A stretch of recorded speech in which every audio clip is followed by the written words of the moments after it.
Hello, folks. Hi, welcome, welcome, welcome. Welcome to Alec on all of it. See if people are joining. Give it a second. If you're watching this later, then hi.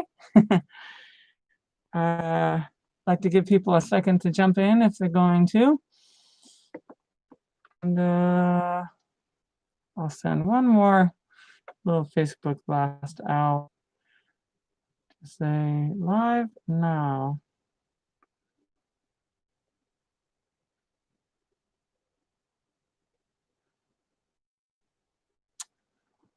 Let's see. I see one little person icon. So hello to who's out there. And I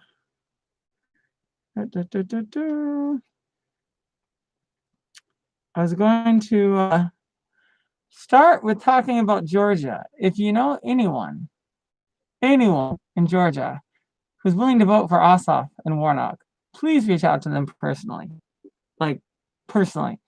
and beg them to vote if they haven't already. Seriously. So that's the number one message I'd like to send everyone today is if you know anyone in Georgia who is willing to vote for Ossoff and Warnock, please reach out to them personally, and beg them to tomorrow, ! That's my message going on Facebook right now. So, why the mask? Well, there's these new variants of COVID out there, and I heard that one of them is actually contagious through the internet. So I thought okay, maybe that's not true. Hi, Inga, how you doing? Thanks for tuning in. All right, so that's not true. So I'm going to take the mask off, but I have another mask that says vote in like our hand sign, and I couldn't find it. So it's here in spirit anyway. Yes. Did that work out? Yes, that. So thanks for joining. Thanks for coming. I've been glued to MSNBC and watching the coverage of everything happening right. You know, the treasonous phone call, all the senators and Congress people who don't believe in democracy. You know, normal American stuff. Also, last night I watched most of the latter 3/4 of the Jimmy Carter special on CNN. Seriously, watch it. Record it. Watch it. It is so good, and it just makes you wonder with like tears that Carter was amazing, and what a massively, radically different country we would have if he got a second term, if there was never a Reagan, or at least if Reagan hadn't taken away Carter's second term. I mean, my God, like I don't know how many people know this, but Carter was like he put solar panels on the White House, and Reagan ripped them down. There was like, according to the CNN special, there was no drums dropped and no bullets fired under Carter's administration. The Iranian hostage situation, they let them go like the day of the inauguration, I guess. I've heard tell that Reagan's people behind the scenes told Iran to hold on to the hostages longer so they wouldn't look for Carter before the election or inauguration. So I don't know.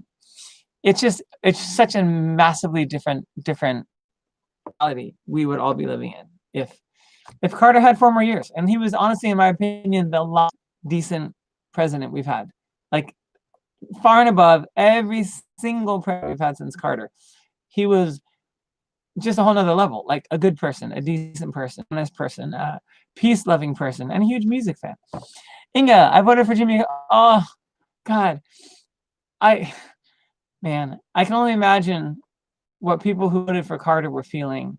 And the CNN special kind of gives you a sense of it. Like, people loved him so much that Americans were stupid and listened to Reagan's lies and bullshit. And every time I hear anyone glorify Reagan, especially like right-wingers, it's like, okay, so you know nothing of what you speak. Like, you know nothing about Reagan if you think he was great. Like, the damage he did, all the dead people in the world internationally because of Reagan. He fucked up California, and then he went on to fuck up. Why? Because celebrity. Americans are like, yeah, celebrity. Vote for Schwarzenegger, but he's an asshole. Oh, he's a movie star. And just like what happened with Reagan. I mean, it's insane. It's insane to me. It's insane. Americans are, I mean, sometimes more than half of the American voters are insane. Luckily, this last election, less than half of the voting public were insane, because 70 million Trump is really fucking scary. But that wasn't enough to take the White House. As far as I'm concerned, they never did. Trump never had the White House legitimately. If you just do the research, read some of the writing by Greg Palast, Brad Friedman, all the voter suppression, Trump winning a few states by a few thousand votes when hundreds of thousands of people were not allowed to vote, students, minorities. I mean, anywhere from just not allowed proper IDs to not having working voting machines. I mean, they rigged it for Trump any way you look at it. But the Trump cult is still like, oh no, he won. I would love every single Trump voter to have to listen to the hour-plus long phone call of him trying to basically soliciting election fraud in Georgia yesterday. Have to defend that. Just listen to the treasonous rhetoric and then defend that, which you can't at all. But I guess if you're a member of a cult, nothing matters. Inga, Republicans hated him because he was a good guy. Iran was definitely a setup. Yeah. I've always heard that, and then I looked it up at one point, and something I found made it sound like kind of hard to pin that down. But seeing what Reagan did, I mean, all dead people in Central America under Reagan and George H.W. Bush. I mean, why would Reagan care about the lives of some American hostages? I mean, these people don't care about anyone's lives. They just care about their own power and money. Yeah. Well, hey, it's good to have you with me. Thank you. We've got a couple of people in the room. If whoever is here would like to say hello in the comments, great. If you're not able to comment because of, I don't know, YouTube limitations, then thanks for being here anyway. I'm gonna tone down my ring light a little bit because it's a little bright. This pale? I'm almost this pale. Exactly. Maybe in my head I'm not this pale, but I'm going to turn down the ring light just a smidge, because this, I think, is what's called for. All right. How'd that work out? Do I look more human? A little bit. Whatever. I've got kind of two lights going on. So, yes, George Orwell, massively important. I'm going to be watching politics pretty much like all day tomorrow, all day Wednesday, because on Wednesday we have the, thank you. Wednesday we have the insanity of, yet again, the Republicans trying to get in the way of democracy. So, if you believe in democracy, why do you live in the United States? I mean, really? It doesn't make sense. It doesn't make sense at all to me. I mean, there's not a big mystery as to okay, there's a lot of people just out for themselves. A lot of people that are like, oh yeah, Trump's an asshole, but he's better for my finances. So there's problems with that mentality because you're leaving out all of his crimes against your country. You're leaving out all the hurting because of his policies, even if his policies didn't hurt you financially. You should care about community. You should care about your whole country. I mean, even if Trump's policies have you financially, other things he's doing, like ruining a reputation in the world, ruining alliances, your fellow humans being kidnapped and killed, like children of immigrants and adults, that should matter. That really hurts all of us. Collectively, it's just not good. Corruption. Yeah. It's been what's for dinner in America ever since Carter. After Carter, we had Reagan, and even the Democrats since Carter have been, jokes compared to Carter. I mean, Clinton was Bill and Hillary, and their whole MO is like, can we be more Republican than the Republicans? Okay, can we at least be as Republican as them? And it's like, hi, we're over here. The progressives are like, we're over here. We did kind of want representation. So yeah, fuck the Clintons. And then Obama, he wasn't W. He was a lot better than W, but he was a lot worse than Carter. So we need another Carter. We're not going to get it immediately because we have a Biden who's another Obama, basically. But Biden is a Harris. Biden has a Kamala Harris, and that gives me hope for this new administration. Some of his cabinet picks are utter shite, corporatist assholes from the Obama administration, but some picks are great. We've got a Native American going to be in charge of, this will be in charge of like tribal lands. I mean, it's amazing. So there are good things happening. There are people coming in. And the Democrats, the new Congress has in the House, less Democrats, but more progressives in terms of ratio. So even though they're a majority, but even though they're a smaller majority, they're more progressive back, which is good for all of us. Even if members of the cult don't get that, that's okay. It's okay. I was under the impression that Trump's was so much smaller. I mean, the first time they rigged it for him, a lot of people voted for him, and I assumed more than half of those people were probably like, wouldn't do. But I also think that a lot of the Trumpers that came out to vote the second time, probably formerly apolitical people that probably didn't vote much, but then, hey, there's a KKK member to vote for it. Let's go out and vote for him. So, the whole neo-Nazi thing, but still lost. And all these Republican senators and Congress people that in such a safe district that no matter what they do, like trashing the Constitution, not having any respect for democracy, doesn't matter. They're going to get elected again anyway. Some are in places that are going purple. Like a senator has a whole state to be concerned about. If you're a congressman from a total like redneck, everyone is married to their cousin, kind of district. Maybe they're safe in their their congressional seat, but senators have a whole state to be concerned. And some places, I think, kissing Trump's ass,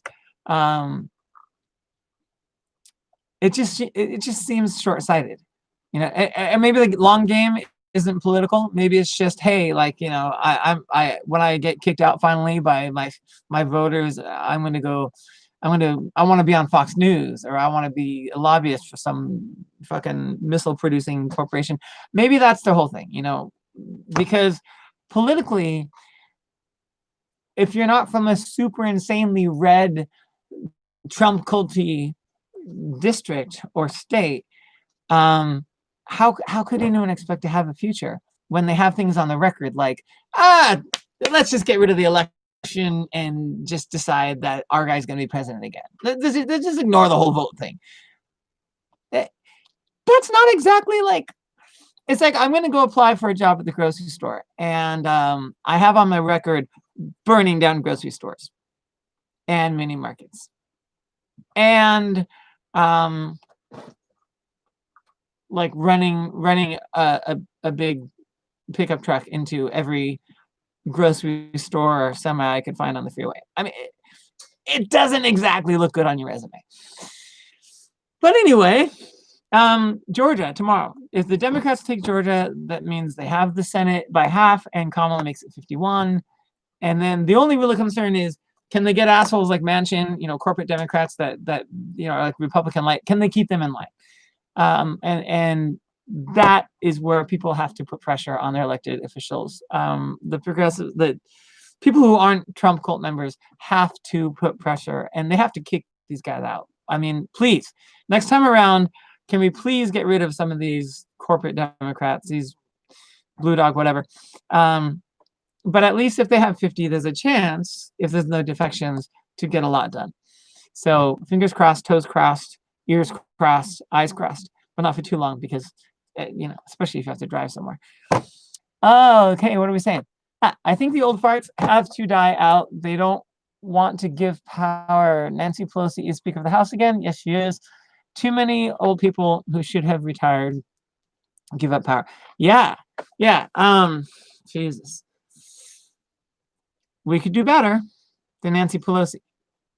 I mean, for so many years has had, and Schumer too, have shown no spine at all on so many occasions.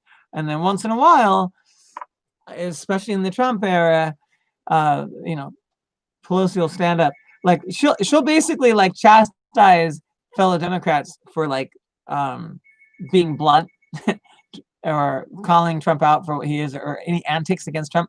But then it's okay if she rips up the speech. And that's great. Yes, please rip up the speech. But stop telling your fellow Democrats like not to jeer or whatever, not to criticize Trump because he's a moron. But yeah, I would love to see a different Speaker of the House. Because while Nancy has a few good things on her record, she has a whole lot of spineless moments that sad. So she's from California, like me, and I don't feel very well represented by Nancy Pelosi. It would sure be nice. Katie Porter, I fucking love Katie Porter. I campaigned for her first time running. I did some phone banking. This last time was like Pandemicville, so I didn't, but I was in the offices, one of the local offices, campaigning phone banking for her. Katie's amazing. Katie's one of those people like Kamala that if she's in a congressional hearing or a Senate hearing, in Kamala's case, and some crooked corporate schmuck is like trying to BS their way through a hearing, Katie and her dry erase board are just like, yeah. It's not good if you're going up against Katie and her dry erase board. They are the ultimate smackdown. It's amazing. And I was actually really bummed that Kamala was chosen for VP because I didn't want to lose her in the Senate. I feel better about it now because we have a very good replacement. We have a really fantastic replacement. And I'm actually sorry to lose him from his current position, but we're gonna have a great senator, first Latino senator from California. About time. So yeah, love Katie, love Kamala in terms of her Senate record, and I think she's going to be probably the best VP. I can't think of a VP I've ever actually been excited about at all. I'm excited about a VP for the first time ever, and I honestly like because it's Kamala and it's the times that we're in. I'm learning more about what a VP can do because I've always kind of seen they're kind of like the elf on the shelf, like they're just going to kind of sit there and how you doing? If the president doesn't get killed, then they're just going to kind of smile and nod. But that's not true. I mean, there are things the VP does, like when Georgia takes the Senate for the Democrats, Kamala's going to be the deciding vote in a split Congress. So and also Kamala has the ear of the president. So if there's to be any hope for Biden, it's mainly, in my mind, it's mainly Kamala pushing Biden to the left. What do you think about Katie Porter? I'm in her district. I don't know if you are. Who's your congressperson, Inga? Who's your congressperson? I'm so happy to hear this. I adore her. Oh, yeah. I want her to be speaker. Oh, my God. That would be amazing. That would be so amazing. Katie for speaker. Yes. That'd be great. Who is your congressperson? In 2018, Orange County went blue 100%, which was amazing.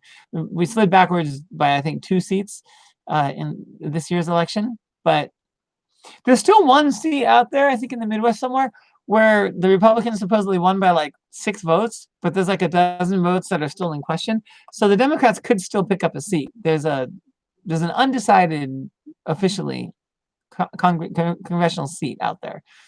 I'm not sure when that's due to be resolved, but that's also happening. But who is your congressperson? I'm curious if you're still there. You might have left the room or something, so maybe I won't get to find out. But I am curious. Katie is amazing. I was really hoping that Harley Ruda would win again, but he's one of the seats that we lost.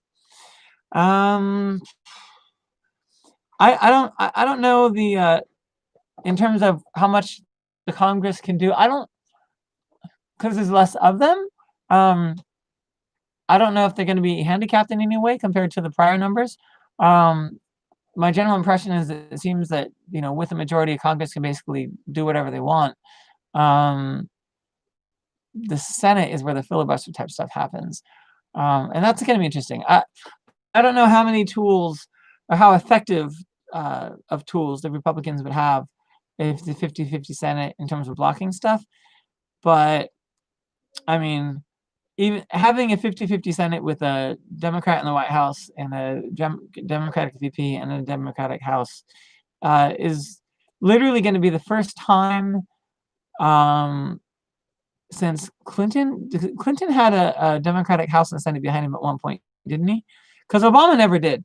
People love to say, "Oh, Obama had 2 years of having the House and the Senate." And he didn't, because of fucking Joe Lieberman. Joe fucking Lieberman, who's this right-wing Nazi Republican that called himself a Democrat and basically obstructed what the Democrats wanted to do. And Al Franken, his seat was delayed by a long time, but that was a thing. But Obama never had like a full support. Like he never had like an actual majority that would back him up, even the first 2 years. So going back to Clinton, he may have had. I'll have to look that up and see if he actually had any time with a Democratic Senate and House. But then again, it was Clinton who was like, let's bring in lots of right-wing policies and deregulate and just be utterly bad for the people, other than helping out with the budget and helping out with Northern Ireland. I mean, Clinton had a few things to be proud of and a whole lot to be ashamed of, but whatever the case,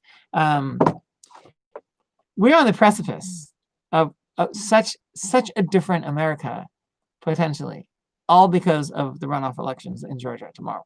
So again, please, if you know anyone in Georgia, anyone willing to vote for Ossoff and Warnock, please reach out to them tonight or tomorrow. Make sure they voted. If they haven't, please tell them that all of us need them to. We really, really, really, really need them to go out and vote for Warnock and Ossoff.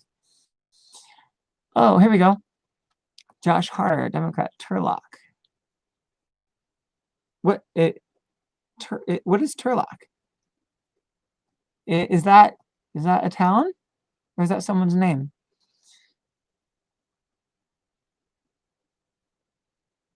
Josh Harder, Democrat. I think Demon's Democrat. Turlock. I'm not sure what you're saying there.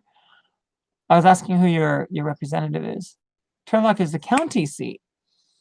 Oh. That's your state representative? Or county representative? I'm not sure what we're talking about here. But Josh Harder, I'm guessing, is your congressperson. Turlock is the county seat. I don't know what a county seat is. I mean, there's the Board of Supervisors. Unless you mean state congressional seat or state senate seat. At any rate, if anyone's out there is in the mood to call in, let me know, and I will send you my phone number, and you can be on the air, as it were. And then you don't have to type so much. If you're watching in a county of Stanislaus County, cool. Thank you. Yeah. So if you would like, if you would like to do less typing and more talking, you're more than welcome. What I do is I just put my phone on speaker, and then my camera / microphone picks you up. All right. So what else? I look on all of it. I call this, so I should talk about something other than Georgia, right? Oh, Carter, the Carter Show on CNN. Yeah, watch that. Everyone watch it. Watch it. I gotta say, like, I don't know what Carter was doing, probably keeping himself safe in the pandemic, but I hope he was in some commercials in Georgia. I mean, if Warnock and Ossoff didn't tap Carter for some commercials during this campaign, that would be such a missed opportunity. Because having learned more about Carter, I would imagine there's probably a whole lot of Georgians that love Carter. I mean, there's people all over the world that love Carter. I mean, Habitat for Humanity is amazing. Like the Carter Foundation, Carter Center has done so much. Carter and his wife and family and friends and allies have done so much for the planet. It's amazing. It's like, here's what you should aim for. You should strive for as the next president, Jimmy Carter. The life and times of Jimmy Carter. That should be the goal for ex-presidents. So, Obama, Go watch that CNN special. All right. So it's 2021. 2021. I normally like spend a few months like not really like grasping the concept until I've had to write it like at the bank or whatever, like write the date and write it wrong and then correct it. But there's been so much focus on like 2020 ending. And thank God, because clearly after New Year's Eve, everything's back to normal. Totally. Okay, maybe not. No, actually. But it's important, I think, to embrace the silver linings. There's a lot of stressful parts of 2020 that obviously continue, because who cares about one more day around the sun doesn't change things. But some things do change by the date, such as elections, like tomorrow. But silver linings, I mean, obviously a lot of people are needing more help than they're getting, but a lot of us have had more free time than like ever. Like those of us that juggle different gigs or like self-employed that don't really get vacations, let alone paid vacations. It's amazing to have the free time, and instead of like like so much time alone, whatever. Like there's Zoom, there's social media, there's ways to socialize. I'm not saying that's enough. A lot of people need more than that, and I know that's hard. But I think, and I've been saying this, I think from the beginning, that we can be using this time to really sort of cultivate ourselves. I'm taking a singing program. Sarah and I are taking a singing lessons with a pair Bristow called the Singing Zone. We have an Italian course we've been meaning to start. I like to brush up and improve my Italian. Reading books, something I didn't do for a long time. There's spending more time with my puppy. So I have really, like, I don't look at 2020 as an evil, one, strictly one shade year. It's been a big mix of things. The progress we made in the Black Lives Matter movement, the progress for equality and against police abuse, that movement might not have been so strong if a lot of people didn't have the free time to be marching in the streets every day. I mean, like every day, like in Oregon, especially. I don't know if that ended. I haven't heard any coverage of Oregon in quite a while, but in Portland, I mean, they were out there in the streets like every evening for so long. Lissa thinks someone's at the door, apparently. But it's a big deal. It's a big deal. A mixed up tell us difference between congressmen. Well, so you have like in DC, there's a House of Representatives, and each state is divided up into lots of districts. And so we all have one congressperson. That's, if in a very populous state, it may cover a few towns, and in a very unpopulated state, it may cover, a quarter of the state. But your congressional district is just sends one person to the House of Representatives in DC, versus the senators, you get two from every state. So the House of Representatives, you could argue, is much more representative of the diversity of the country, and there's like 500 something of them. The Senate is only 2 per state, and it's kind of unbalanced that way. And that's part of how Republicans have been able to do so much damage and retain so much power, because if you have like a very red state with very little population and they get 2 senators, and then you have a very, very populated state with a lot more people, but they also just get 2 senators, there's arguments back and forth about whether that's really fair.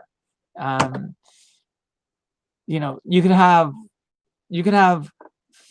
out of 50 states, if you have 26 red states and they all send Republican senators, and you have 24 blue states and they all send 2 senators, then you have a red majority in the Senate, even though you may have like across the country, you may have tens of millions more Democrats. You may have and we have much more people registered Democrat than Republican, and many more registered Independent.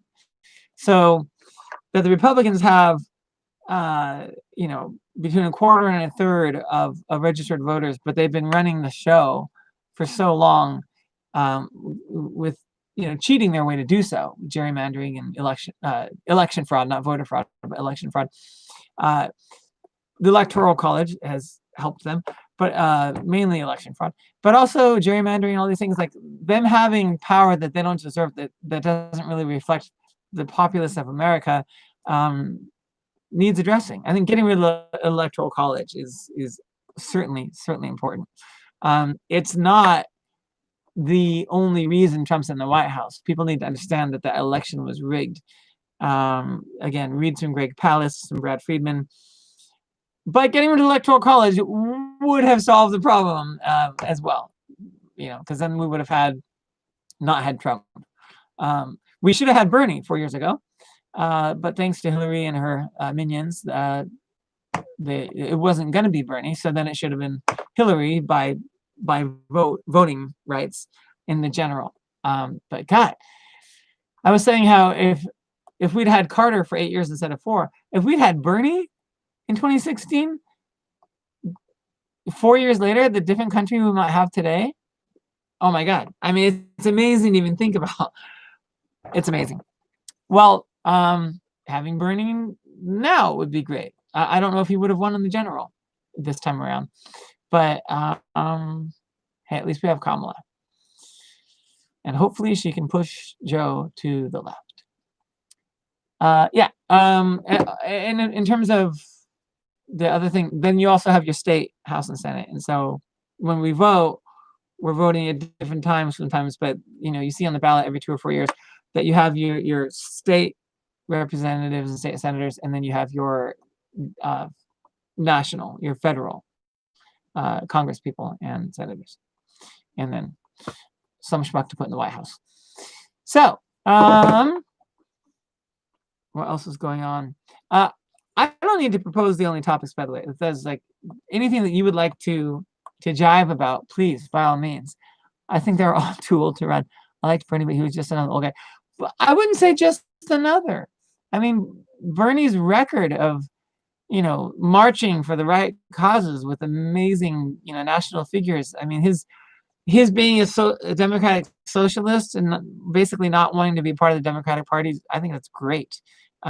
He had to kind of join the Democratic Party, I guess, to run on the ticket. But Bernie has been a real leader. You know, he's part of the inspiration for people like AOC and some of the real progressives that are in Congress now. You know, we're part of campaigning for him, part of, you know, the excitement about Bernie when he ran the first time. So I think Bernie sold us out when he, you know, got screwed out of the primary in 2016, and he said, okay, well, don't worry about it, just vote for Hillary. I think that was a very spineless thing to do. I think, and this also, you know, John Kerry, Al Gore, you go around the country begging for money and swearing that you're going to fight for the people, and then not to just kind of roll over and say, oh, it's okay, it's over.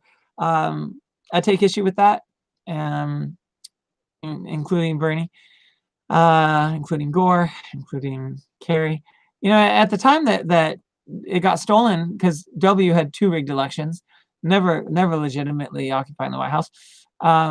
Kerry didn't say a peep about it. I think Edwards at the time wanted to, you know, fight or protest, take some sort of action in courts, demand recounts or whatever. And Kerry was like, nope, that's it. So I don't donate to a lot of Democrats. I see a whole lot of like, give us your money, and then it's going to get stolen and we don't care, we're not going to fight for you. I'm not a Democrat, I'm an independent. I don't want to be a Democrat because there's very few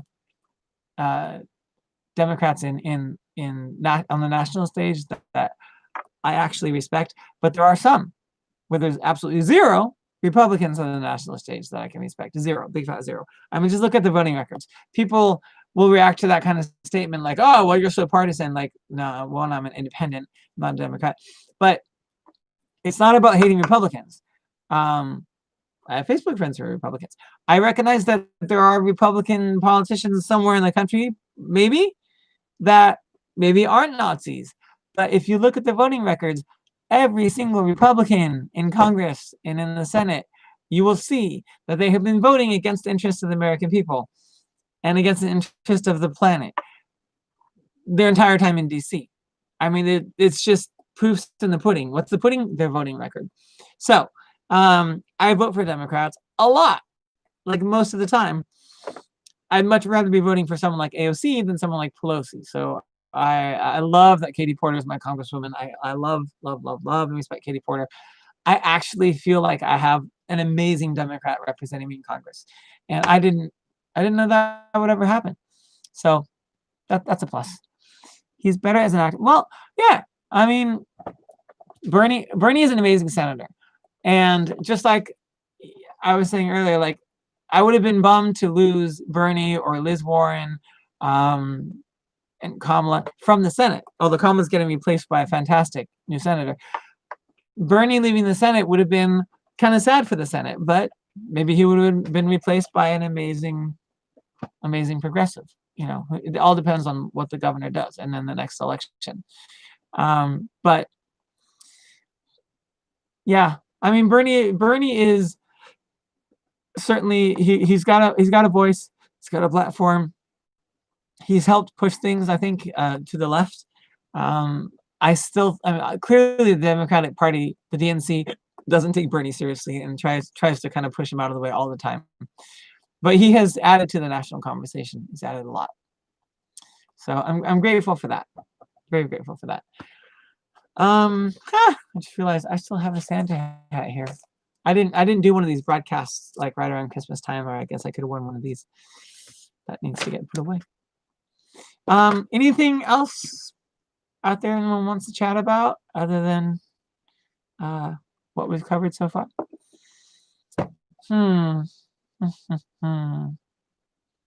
What's happening in the world?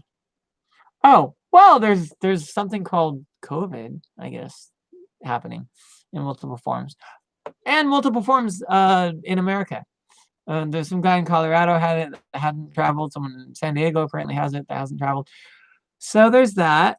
And there's all the vaccine stuff. I will say that I think no matter how many people get the vaccine, it's going to give people a real false sense of confidence. No one knows how long, if they work, how long they'll work for. And from what I've read, it may be possible for someone to get vaccinated and be protected against the worst symptoms, but still be able to contract and carry COVID, which means people that get the vaccine that aren't noticeably sick could still be spreading it, which means we should basically have masks going on for the next couple of years and social distancing and whatnot. I'm prepared to be wearing masks for the next couple of years. You know, I think it is what it is. We just kind of have to make our peace with that. A lot less dancing, unfortunately, Pride Day dancing, a lot less live shows, a lot less socializing. But the only way to achieve normalcy as we were formerly used to would be to do something like New Zealand did, to do an actual real shutdown, you know. And after 9-10 months of half-ass shutdowns, you got so many people that are like tired of it and not willing to do their part anymore and just absolutely rebelling against the idea of being responsible. But there are countries that did a month or two of real shutdown and got past it. And if you have universal testing and tracing, if it pops up somewhere, you take care of it. You know, they can shut down a town instead of a whole country.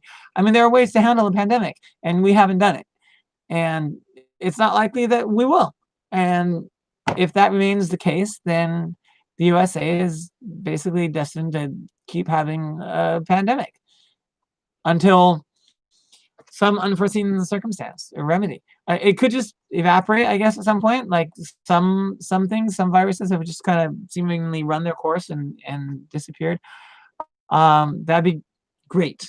That'd be awesome. I don't think we're gonna contain COVID through vaccines or half-assed, you know, shutdowns and whatnot. It's not rocket science, you know. Legitimate shutdowns, universal testing and tracing which we've had no leadership, right? Maybe if we had a Democrat in the White House, we would have had real leadership. Maybe we would have been like New Zealand. You still have the issue of a lot of, apathetic and selfish, self-centered Americans that don't want to be a team player and be careful for the sake of others. But they're all in the beginning. In the beginning, there was just extra sort of like, there was more of a team spirit in the beginning, and I'm still noticing people like more friendly, like walk my dog and I meet neighbors I never met before. And people do seem friendlier than before. People are under socialized, so they're making more of an effort. Who knows what would have happened if we had leadership in the beginning, but we didn't. And no matter what happens now, if it's not a really, really serious shutdown like New Zealand did, it's not going to fix it. So, I mean, this isn't, I'm not trying to be like cynical. I just think we should be prepared to just sort our lives out in meaningful and fulfilling ways, and not be trying to like put ourselves on hold, whatever we can do and create and be a part of, as things are now, we should do. And at some point, if restrictions ease and more freedom is granted or whatever, it may be premature and it may be dangerous. So I advocate being careful now and being careful for a long time and being a team player, protecting yourself and therefore protecting others. I'm missing some messages here. Humans always want the magic pill without changing their habits. Ain't that the truth? I witnessed it volunteering in the cat. I bet. Yeah. People need to take responsibility. That's funny. Depending where I put the chair, I can see Sarah's face glowing over there from her tablet or her phone. Sarah, you're like a glowing white, bluish white entity. That's Sarah. Move the chair. Do that again. That's Sarah being eerie. Or those spirit fingers? Are those eerie spirit fingers? Is that that's a new thing? She mentioned something about us being up a creek with a hole in the boat. And then they actually like put that on the screen at one point, which is great. A great phrase. Up a creek with a hole in the boat. That's wonderful. Fun phrasing. Things that you see average Americans saying on national news. Yeah. So, are the vaccines safe? No one knows. No one knows. They say they've tested as many people in quantity as they normally do, but for a short amount of time. So, with no long-term studies, no one can say they know. I'm not going near them.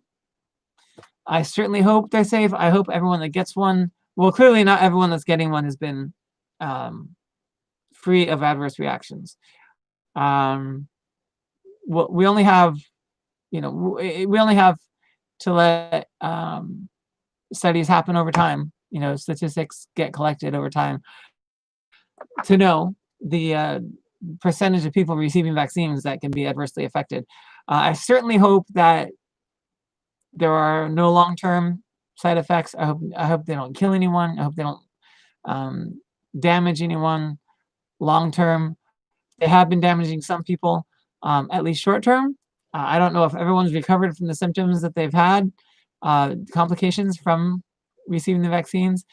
But whatever the case, I think it's wise to hold off for long-term evaluation of any medication at all, regardless of the fact that, yeah, we're in a pandemic.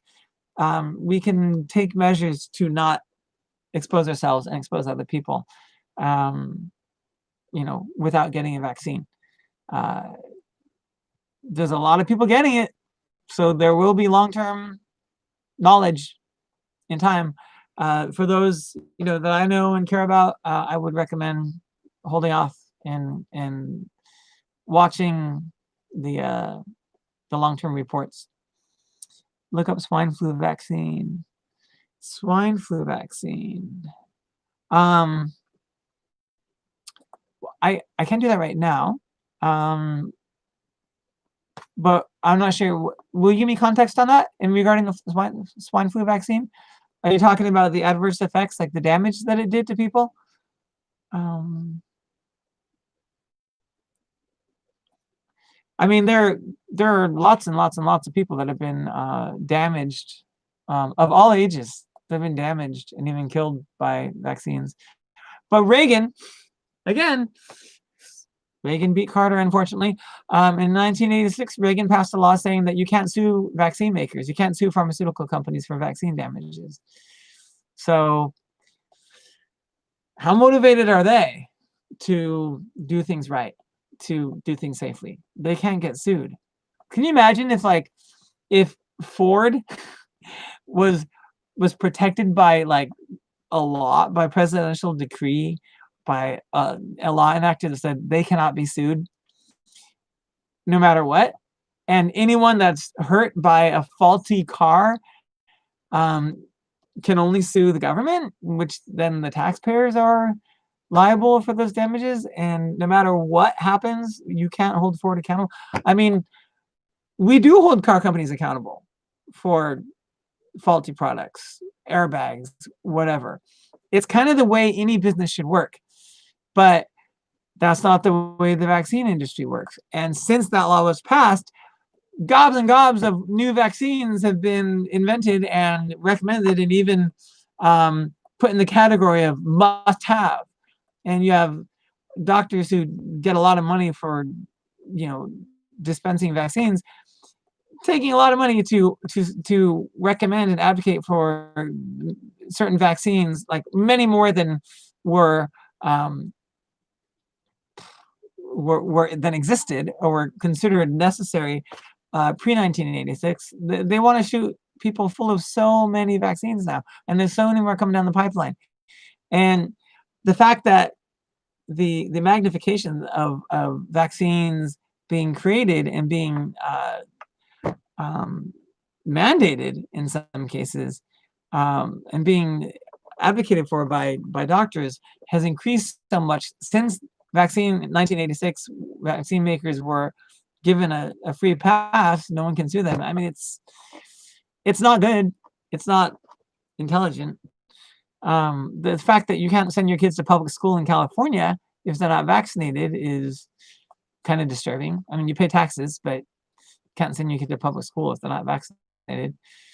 It's a lot of corruption. Swine flu vaccine and deaths. Yeah. Oh yeah. I will. I don't know how many people died from swine flu vaccine, but it happens. It happens.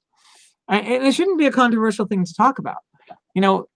Someone who has reservations about vaccines that are documented to have damaged people shouldn't be considered anti-science. It's the facts are the facts, right? If it's a fact that a certain model of GM car is malfunctioning, say 20% of the time or 10% of the time, and hurting or killing people, it doesn't make you a car skeptic to be like, I'm not going to get a GM, at least not till that's sorted out. It's just acknowledging reality. You shouldn't have blind. You shouldn't have blind. Lissa, chill out. Lissa saw Chris, our roommate, come home, and she's excited. No one should be expected to have blind trust into something being injected into their body or anything being, forced upon them or recommended for them. No. If someone the FDA comes out and says, everyone should be taking this particular herb because it's like important or whatever, fine, you can take the herb if you want. But can you imagine if it was mandated? Or can you imagine people saying, oh, well, you're just anti-herbs because you don't want to take this one? I mean, it matters, like the track record of a product. and everyone should have the right to take that product or not. You know, an individual right as an American, as a human being, to partake of anything or not. So, at any rate, I've read ingredients on these new vaccines, and thankfully they don't seem to have some of the common controversial ingredients of a lot of vaccines. And I certainly hope that there's no long-term damage done. But however safe or not, however effective or not they end up being, let's all keep being smart. Let's all keep being careful in terms of how we protect ourselves and protect those around us, whether friends, family, or strangers, you know, at home and out and about. 1976 and 2009. Cool. These are I have read like a wee bit of the stuff, but nothing I can quote. So I will look these things up later. Well, I'll probably sign off in a few minutes. We're already at 51 minutes. It feels like it's been about 10, but I have no concept of time anyway. So it's a construct, mankind's invention. Big, exciting evening. Happy New Year, by the way, everyone.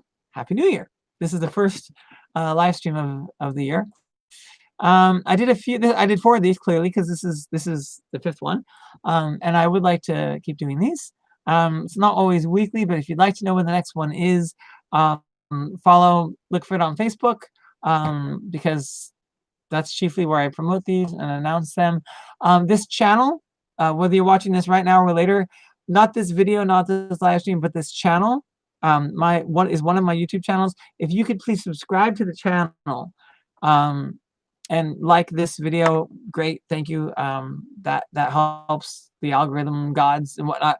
But if you subscribe to the channel, then maybe you'll get updates. But it also helps sort of in the interwebs, helps sort of raise a profile of things.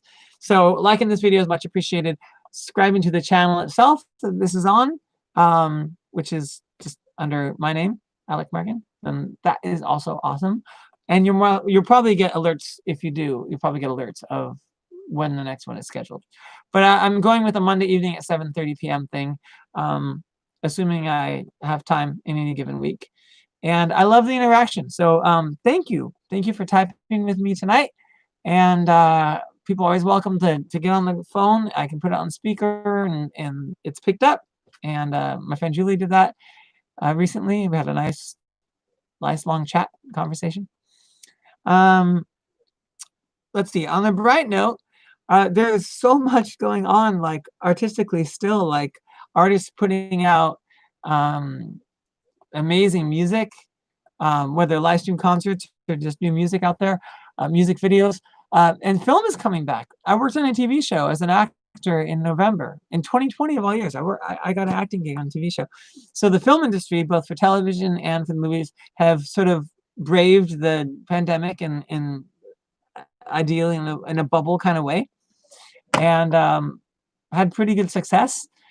If you're working in that setting, like even though everyone's getting tested every couple of days, everyone's still sort of trusting each other that they're not going to go and expose themselves to people that aren't in that bubble during the length of the project, because someone could have COVID and not test positive for 7, 8, 9 days. And so it's still important, if you're in the setting, that people don't go off on their own time and take risks. But it's happening. And so, episodes, series, movies, things are being filmed and being released. And thank God, because I'm sure a lot of us have watched finished series and are waiting for the next season. Or whatnot. I mean, it gives you reasons to having to wait gives you reasons to check out other series, which is good. I've never had like much time for television, but this past 9-10 months, I have watched a lot of shows, entire seasons, entire series. Watched Hell on Wheels, the entire thing. Fell in love with Outlander, waiting for the next season. Fell in love with Westworld, waiting for the next season. So yay for creativity continuing. It's so important that we find ways to embrace the opportunity to do what we can. And the perseverance of the film industry is really inspiring to me. There are some things that just aren't safe to do yet, but there are some things that are. And there's lots of things that you not being able to live your normal life or do normal things, leaving you extra free time. There's so many things that we can invest our energy in terms of enjoying aspects of the world that we haven't before, or enriching ourselves, gaining new skills, new experience. Embracing the silver linings of this whole time is, I think, really a huge opportunity, and I think it really aids our sanity and sense of still having a place in the universe, even though things are different. With changes in our reality comes opportunity. So yeah, we're 3.5 minutes from 1 hour.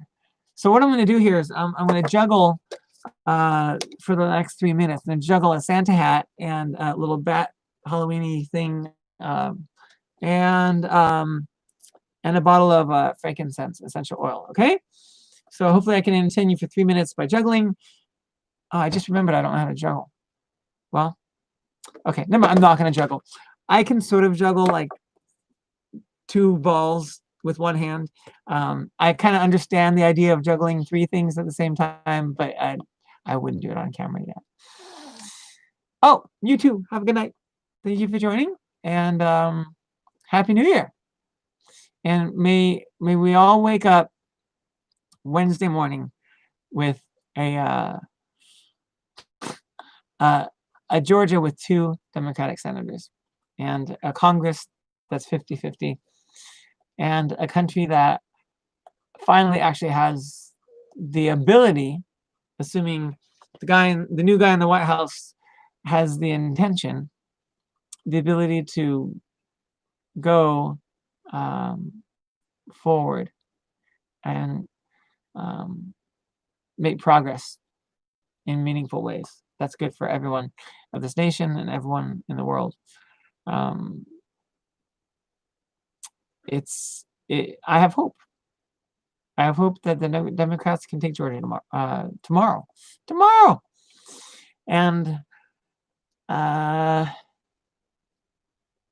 yeah, I'm just not even gonna think about any other possibilities. The turnout is good. The percentages in the turnout are good.